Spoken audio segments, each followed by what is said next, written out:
कहानी की शुरुआत होती है कॉर्बी नाम के एक बूढ़े आदमी से, जो एक समय पर फिनलैंड का सबसे खतरनाक कमांडो हुआ करता था। और जब रशियन सोल्जर्स ने उसके परिवार को जान से मार दिया था, उसके बाद उसने बदले की आग में 300 रशियन सोल्जर्स को अकेले ही जान से मार दिया, जिसकी वजह से रशियन और बाकी सोल्जर्स उसके नाम से थर-थर कांपा करते थे। इवन कॉर्पी के बारे में कहा जाता था कि वो अमर है, उसे किसी तरह से नहीं मारा जा सकता, और अगर उसे मरने के लिए छोड़ भी दिया जाए तो भी वो किसी न किसी तरह से जिंदा बच जाएगा और बाद में अपने दुश्मनों को जाके मौत की नींद सुला देगा। मगर रोज के खून खराबे से तंग आके अब कॉर्पी ने अपना घर जंगल के किनारे बना लिया था, जहाँ वो अपने घोड़े और अपने कुत्ते के साथ रहता था। अभी एक दिन जब वो पास की एक नदी के पास जाता है तो उसे नदी में छोटे छोटे सोने के टुकड़े दिखाई देते हैं, जिन्हें देखकर कॉर्पी को समझने में देर नहीं लगती कि यहीं आसपास काफी सारा सोना है। इसीलिए वो बिना समय गवाए नदी के आसपास के एरिया में खुदाई करना शुरू करता है, जिससे जल्दी ही उसे जमीन के नीचे बहुत सारा सोना मिल गया था। उस सोने को देखकर तो कॉर्पी की आंखें चमक उठी थीं। वो जानता था कि अब वो काफी अमीर हो जाएगा और उसे इतनी गरीबी में अपना गुजारा नहीं करना पड़ेगा। खैर, अभी वो सारे सोने को अपने साथ अपने घर में ले आता है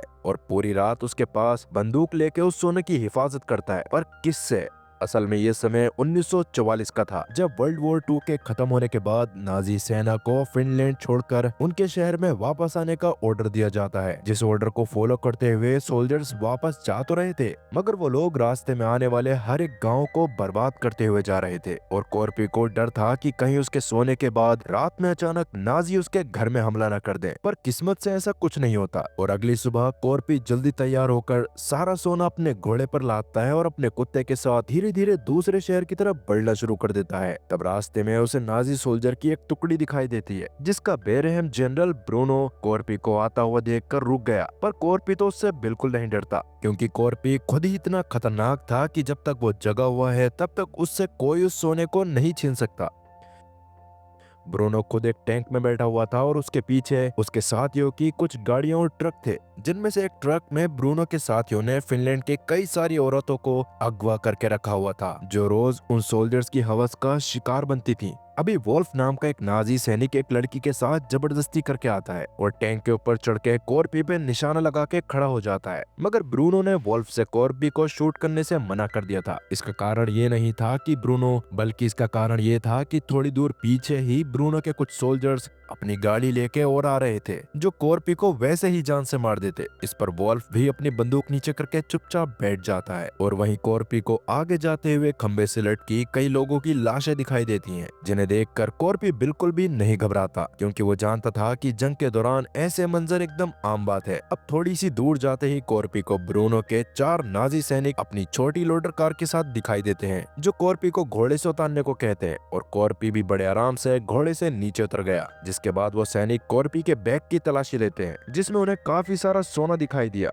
जो देखकर वो खुश होते हुए कॉर्पी को मार के सोने को अपने पास रखने का फैसला करते हैं। पर ऐसी सिचुएशन में भी कॉर्पी एकदम शांति से पहले तो अपने कुत्ते के पास जाके उसे भागने को कहता है, जिसके भागते समय सैनिक कई बार उस पर गोली भी चलाता है, मगर एक भी गोली कॉर्पी के कुत्ते को नहीं लगती। तब दूसरा सैनिक पहले तो कॉर्पी को बूढ़ा बोलते हुए उसका मजाक बनाता है, जिसके अगले पल वो उसको शूट करके खत्म करने ही वाला था। पर उससे पहले ही कॉर्पी बिजली की रफ्तार से अपने पास मौजूद एक खंजर को सैनिक के सर के आर पार कर देता है, जो देखकर तो बाकी सैनिक पूरी तरह से हिल गए थे। उसके बावजूद वो कॉर्पी को मारने की कोशिश करते हैं, जिस दौरान पहले तो कॉर्पी एक सैनिक के पेट पे कई बार वार करके उसको मौत की नींद सुलाता है, और फिर वो दूसरे सैनिक को हेलमेट से पीट पीट कर खत्म कर देता है। जिसके बाद जब तीसरा सैनिक कॉर्पी को पीछे से पकड़कर मारने की कोशिश करता है तो कॉर्पी उसके हाथ को मोड़ते हुए उससे बंदूक छीनता है और उसे भी शूट करके खत्म कर देता है। अभी इन गोलियों की आवाज जब दूर से ब्रूनो और उसके साथी सुनते हैं तो उन्हें लगता है कि उनके बाकी साथियों ने कॉर्पी को जान से मार दिया है। इससे वो काफी खुश होते हुए अपने उन साथियों के पास आते हैं, जहाँ ब्रूनो को उसके साथियों की लाशें दिखाई दी, जिन्हें देखकर तो वो खुद भी हैरान हो गया था। पर अब तक कॉर्पी वहां से जा चुका था, लेकिन अब ब्रूनो अपने साथियों की मौत का बदला लेना चाहता था। साथ ही अभी उसे अपने एक मरे हुए साथी के पास सोने का एक टुकड़ा भी मिलता है, जो उसने कॉर्पी के सोने में से अपने पास रख लिया था। उसे देखकर ब्रूनो को समझ आ गया था कि कॉर्पी के पास काफी सारा सोना है, इसलिए वो अपनी दूरबीन से आसपास नजर घुमाकर कॉर्पी को देखने की कोशिश करता है और जल्दी ही उसे पता चल जाता है कि कॉर्पी कौन सी दिशा में गया है। इसीलिए वो तुरंत ही उसका पीछा करते हुए जल्दी से उसके पास पहुंचता है और अपने टैंक से कॉर्पी की तरफ अंधाधुंध गोलीबारी करता है, मगर कॉर्पी अभी भी नहीं डर रहा था।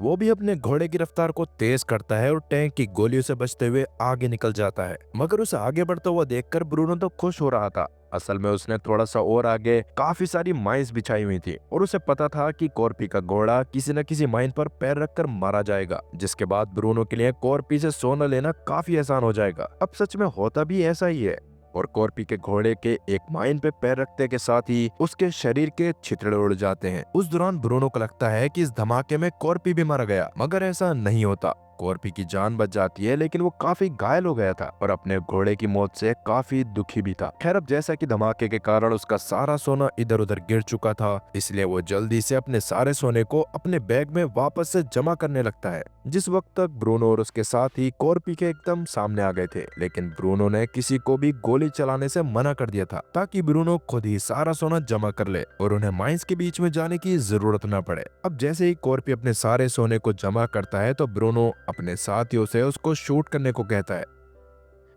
लेकिन कॉर्पी को पता था कि आगे ऐसा ही कुछ होने वाला है, इसलिए वो सोने को उठाने का नाटक करते हुए एक पत्थर को उठाता है और पास में दिख रही एक माइन के ऊपर फेंक देता है। इससे उस माइन में काफी बड़ा धमाका हो गया था, जिससे चारों तरफ धूल और धुआं छा गया और कॉर्पी का प्लान यही था कि वो धुएं का सहारा लेके छुप जाएगा। तब ब्रूनो के साथ ही धुएं में अंधाधुंध गोलियां बरसाना शुरू कर देते हैं, पर इसका कोई फायदा नहीं होता। असल में कॉर्पी के पास मौजूद उसने एक प्लेट को ढाल बना लिया था, जिसकी मदद से वो सभी गोलियों से बच जाता है। पर ब्रूनो को लग रहा था कि शायद उन्होंने कॉर्पी को जान से मार दिया, इसीलिए वो अपने एक साथी से माइंस के बीच में जाके कॉर्पी की लाश के पास से सोने लाने को कहते हैं। मगर आगे बढ़ते हुए उस सैनिक के सर पे धुएं के बीच से एक माइन आके लगती है और उस सैनिक के परखच्चे उड़ गए। ये देखकर तो ब्रूनो और उसके साथी हैरान रह गए थे। इतने सालों में उन्होंने ऐसा नजारा आज तक नहीं देखा था। खैर, अभी ब्रूनो अपने दो और सैनिकों को अलग अलग दिशा से आगे जाने को कहता है, पर वो दोनों भी अलग अलग माइंस पर कदम रखते हैं और मारे जाते हैं। लेकिन ब्रूनो किसी भी हाल में उस सोने को हासिल करना चाहता था। तभी सामने से धूल और धुआं हट जाने पर उसे पता चलता है कि कॉर्पी तो वहां से जा चुका है। ये देखकर तो ब्रूनो का दिमाग खराब हो गया और जैसा कि वो किसी भी हाल में उस सोने को पाना चाहता था, इसीलिए वो अपनी पकड़ी गई दो औरतों को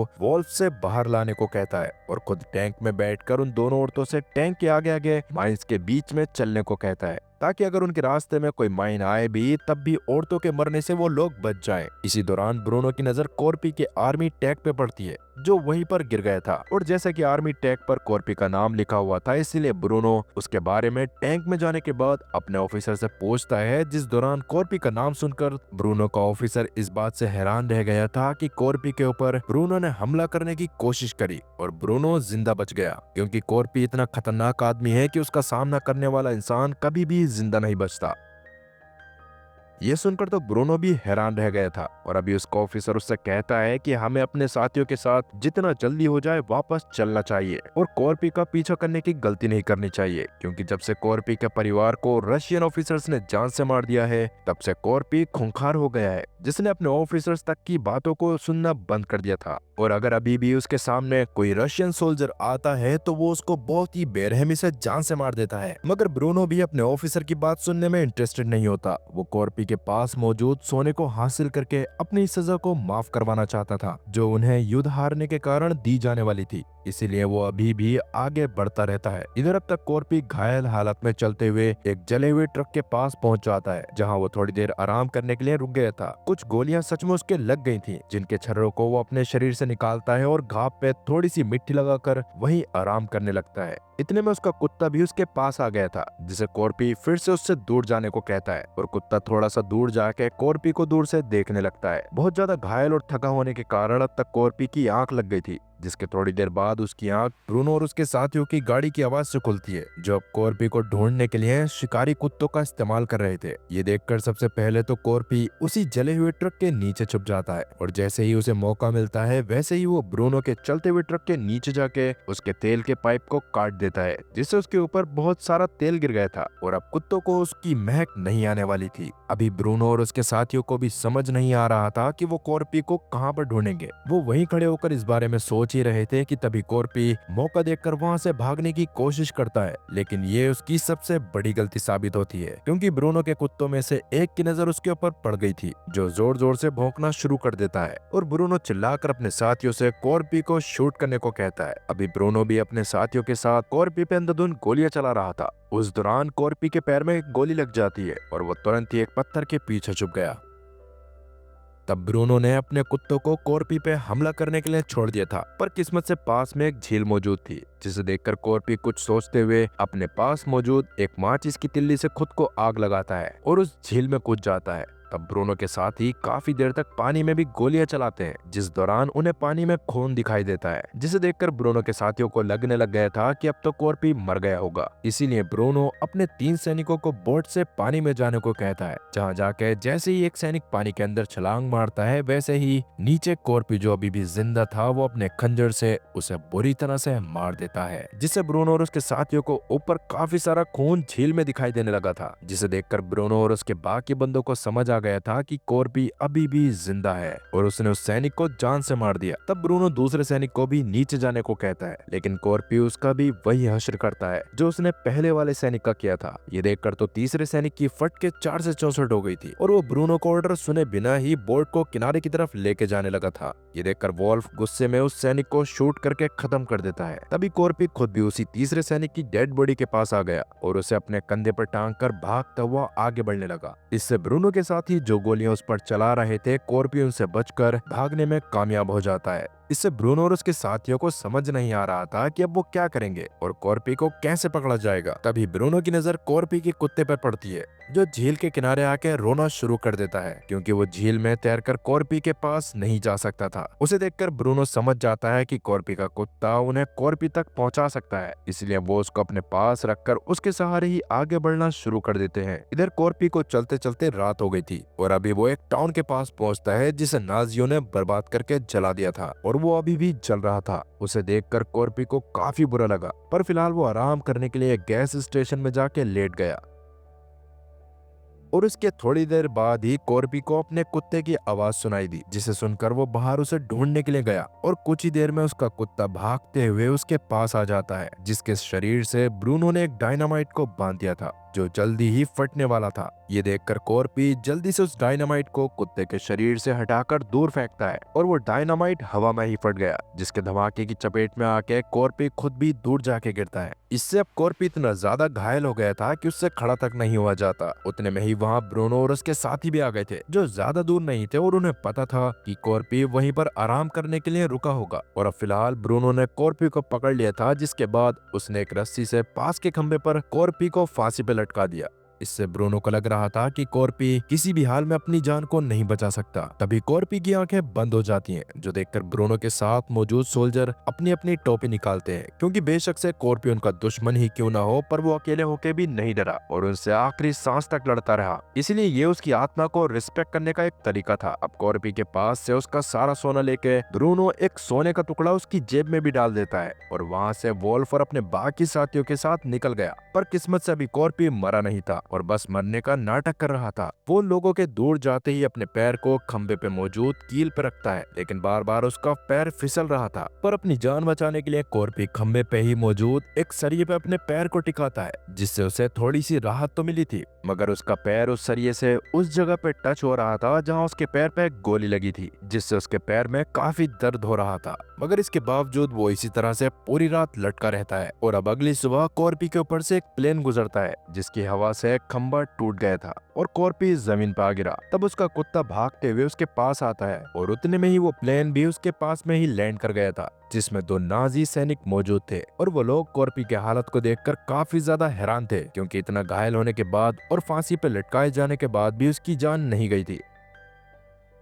तब एक नाजी सैनिक अपनी बंदूक निकालकर कॉर्पी को खत्म करने का फैसला करता है, मगर कॉर्पी अपनी जान बचाने के लिए उसके पैर पे हमला कर देता है, जिससे डिसबैलेंस होकर उस सैनिक का सर एक पत्थर से टकरा गया, जिससे मौके पर ही उसकी मौत हो गई। और इसके बाद कॉर्पी पास मौजूद एक ईंट को उठाकर दूसरे सैनिक के सर पे मारता है, जिससे उसकी भी मौत हो गई थी। अब इसके बाद कॉर्पी अपने पास मौजूद उसी छोटे से सोने के टुकड़े को देखकर काफी दुखी हो रहा था, जो टुकड़ा पिछली रात ब्रूनो उसकी जेब में डालकर चला गया था। कॉर्पी को वो सोना किसी भी हाल में चाहिए था, पर अब तक तो ब्रूनो अपने साथियों के साथ ना जाने कितना दूर चला गया होगा। कॉर्पी के मन में ये ख्याल आ ही रहा था, पर तभी उसकी नजर पास मौजूद उसी नाजी प्लेन पर पड़ती है, जिससे वही 2 सैनिक आए थे। उसी प्लेन से ब्रूनो तक जल्द से जल्द पहुंचा जा सकता था, लेकिन निकलने से पहले कॉर्पी अपने घावों से गोलियां निकालता है और उन्हें सिलने के बाद पेट्रोल से धो लेता है, ताकि उनमें में इन्फेक्शन न फैले। जिसके बाद वो उसी प्लेन को लेके ब्रूनो की दिशा की तरफ जाने लगा। इधर ब्रूनो अपने साथियों के साथ उस लोकेशन पे जा रहा था जहां एक प्लेन उनका वेट कर रहा था, पर तभी रास्ते में उसको एक नाजी प्लेन क्रैश पड़ा हुआ दिखाई दिया, जिसमें मौजूद नाजी आदमी के गले में वही रस्सी थी जिसे पिछली रात ब्रूनो ने कॉर्पी को फांसी पे लटकाया था। उसको देखकर तो ब्रूनो की सांस अटक गई। उसे ये तो समझ आ गया था कि कॉर्पी अभी भी जिंदा है, लेकिन उसे समझ नहीं आ रहा था कि ये कैसे हुआ। वो तुरंत ही अपने साथियों से तेजी से आगे बढ़ने को कहता है। तब पीछे वाले ट्रक में मौजूद एक सोल्जर कॉर्पी के बारे में बात करने लगा, जो सुनकर उनके पास में मौजूद उनकी अगवा करी गई औरत बताती है कि अगर कॉर्पी तुम्हारे पीछे पड़ा है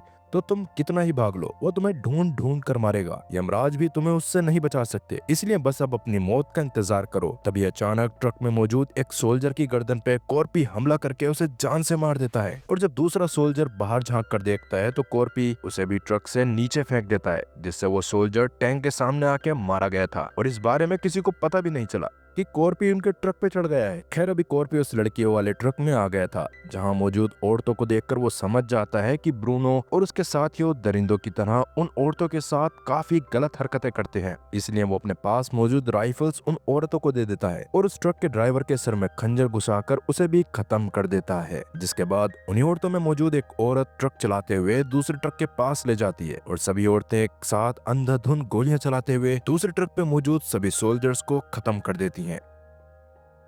इस समय कॉर्पी एक हल लेकर सीधा ब्रूनो के ट्रक पे कूद गया था। वो भी टैंक के गेट को तोड़ने की कोशिश कर ही रहा था कि तभी ब्रूनो अचानक ब्रेक मारकर कॉर्पी को जमीन पे गिरा देता है और टैंक से वॉल्फ निकलकर लगातार कॉर्पी की तरफ गोलियां चलाता है, मगर कॉर्पी हर एक गोली से बच गया था। अभी वो तुरंत ही टैंक पे चढ़कर वॉल्फ को बुरी तरह से मारकर टैंक से नीचे गिरा देता है, जिस दौरान वो खुद भी नीचे गिर गया था। अब इस समय पर ब्रूनो चाहता तो खुद भी वॉल्फ की मदद करने के लिए नीचे आ सकता था, मगर वो अपनी जान बचाकर अपने एक और साथी के साथ वहां से आगे एयरलाइन की तरफ जाने लगा। इस दौरान कॉर्पी अपने हल से वोल्फ को मारने ही वाला था, मगर तभी वहां दो नाजी सैनिक अपनी बाइक लेके आ गए, जिन्हें देखकर वोल्फ को लग रहा था कि उसकी जान बच गई है, मगर वो लोग तो कॉर्पी की शक्ल देखकर ही काफी डर चुके थे और वो कॉर्पी के बारे में अच्छे से जानते थे, इसलिए वो जल्दी से वहां से भाग गए। जिसके बाद कॉर्पी वोल्फ को बिना मारे उन नाजियों की बाइक उठाता है और ब्रूनो के टैंक का पीछा करना शुरू कर देता है। तब वोल्फ को लगता है कि खैर अब उसकी जान तो बच गई, मगर उतने में ही वहां वो सारी औरतें आ जाती हैं जिनके साथ वोल्फ और उसके साथी दरिंदों की तरह पेश आते थे और अभी वो वोल्फ को बहुत ही बुरी तरह से जान से मार देती हैं। वहीं ब्रूनो जैसे ही अपने आखिरी साथी के साथ एयरलाइन के पास पहुंचा तो वो उसको खुद ही शूट करके खत्म कर देता है और खुद पायलट के साथ उसके प्लेन से अपने शहर की तरफ जाने लगा। इसी बीच एयरलाइन पे सामने से कॉर्पी आके प्लेन पे अंधाधुंध गोलियां चलाने लगा था, मगर अब तक प्लेन भी रफ्तार पकड़ चुका था जो बस उड़ान भरने ही वाला था। पर तभी कॉर्पी अपने हल को प्लेन की बॉडी में फंसाता है और उसके साथ हवा में आ जाता है, जिसके बाद वो प्लेन के पीछे वाले हिस्से में छेद करके प्लेन के अंदर भी आ गया था। इस बारे में ब्रूनो को पता चलने पर वो प्लेन के पीछे वाले कंपार्टमेंट के गेट को खोलता है, मगर अंदर जाते ही कॉर्पी उस पर झपट पड़ा, जिस दौरान ब्रूनो अपनी जान बचाने के लिए उस पर अंधाधुंध गोलियां चला रहा था। जिसके बाद वो कॉर्पी को बुरी तरह से मारता है। उस दौरान कॉर्पी पीटे जा रहा था क्योंकि अब तक वो काफी ज्यादा थक चुका था। किस्मत से तभी उसकी नजर पास मौजूद एक बॉम्ब पे पड़ती है जो नाजी प्लेन से गिराते थे। उसको देखकर कॉर्पी अपना दिमाग लगाते हुए उसके हुक को ब्रूनो के हाथ से बांध देता है और प्लेन के फर्श को खोल देता है, जिससे ब्रूनो उस प्लेन के साथ ही नीचे गिरने लग गया था और अभी जमीन पे टकराते ही एक धमाके के साथ उसकी दर्दनाक मौत हो जाती है। लेकिन इतने में ही प्लेन भी अपना कंट्रोल खोने लगा था। तब कॉर्पी कॉकपिट में जाके देखता है कि पायलट मर चुका है जो ब्रूनो की चलाई हुई गोली से मरा था। उसे देखकर कॉर्पी को समझ नहीं आता कि उसे क्या करना चाहिए क्योंकि प्लेन में पैराशूट भी नहीं था। तब कुछ सोचते हुए कॉर्पी जल्दी से सोने वाले बैग्स को जोर से पकड़ता है और खुद को प्लेन के हिस्से से कस के बांध लेता है, जिसके बाद वो प्लेन जाके एक दलदल में क्रैश हो गया। उस दौरान भी कॉर्पी की जान बच गई थी। वहीं अब तक वो औरतें जिन्हें कॉर्पी ने बचाया था वो ब्रूनो के टैंक पे वोल्फ को बांधकर अपने देश की सेना के पास ले जाती हैं और वो सोल्जर्स उन औरतों को रेस्क्यू कर लेते हैं। अब इसके कुछ समय बाद कॉर्पी एक बैंक में अपने सारे सोने को लेके जाता है। उस दौरान बैंक में मौजूद सभी लोग उसे देखकर साइड हो गए थे और अभी कॉर्पी बैंक काउंटर पे जाके बस अपने सारे सोने को पलटते हुए कहता है कि मुझे इसके बदले में पैसे चाहिए। ये सुनकर आसपास मौजूद सभी लोग उसे ध्यान से देखने लगे थे और वैसे भी आज तक उनमें से किसी ने इतना सारा सोना एक साथ नहीं देखा था। तो दोस्तों ये थी कहानी सीसू की, जिसके बारे में आपने पूरी कहानी में सुन ही लिया है और अगर आपको इसका पार्ट 2 देखना है तो प्लीज कमेंट करें। मिलते हैं अगली वीडियो में, तब तक के लिए गुड बाय।